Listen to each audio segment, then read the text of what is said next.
Mahallemizin de artık küçük caminin faaliyetinde yetersiz kalmasından dolayı camimizin yenileme ihtiyacı duyduk. Ve bu nedenle de hastanemizin yakın olması, bölgemizde yatılı bölge okulunun bulunmasından dolayı artık ihtiyaçlarımızı karşılayamıyordu. Biz de bu nedenle bir yeni cami yaptık ve şu anda inşaatı devam ediyor. Minarelerimizin inşaatı başladı ve şu anda yüklü bir borcumuz var.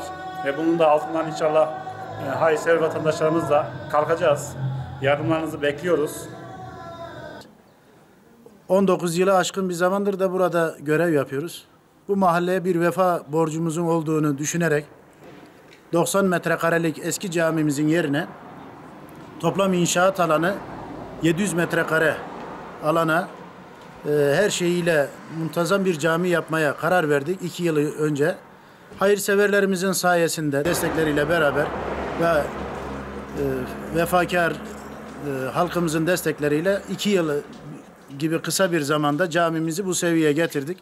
Şu anda bir 100 bin lira civarında borcumuz var. İnşallah hayırseverlerimizin katkılarını bekliyoruz. Son olarak da minare inşaatımıza başladık. İnşallah camimizin içi gibi dışını da muntazam bir şekilde getirmeye çalışacağız. Yan tarafta görünen yerde yine hizmet bekliyor. İnşallah orada da gençlerimizin yetişmesine, gençlik merkezi oluşturarak inşallah gençlerimizin Kur'an'la, sünnetle büyümelerine vesile olacak güzel bir hizmet yapmayı düşünüyoruz. Camimizin iç alanı 425 metrekareden oluşuyor.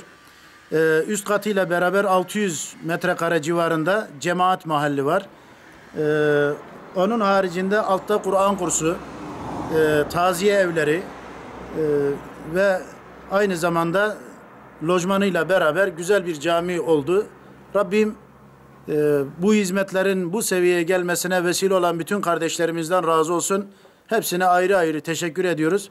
Bizlere de bu imkanı veren İlka Haber Ajansı'na da hasreten teşekkür ediyoruz.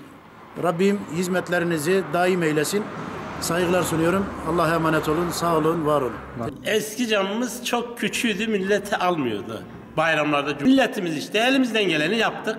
Şimdi daha epey bir borcumuz var. Ödemeye çalışıyor. Severlerin yardımlarını bekliyor.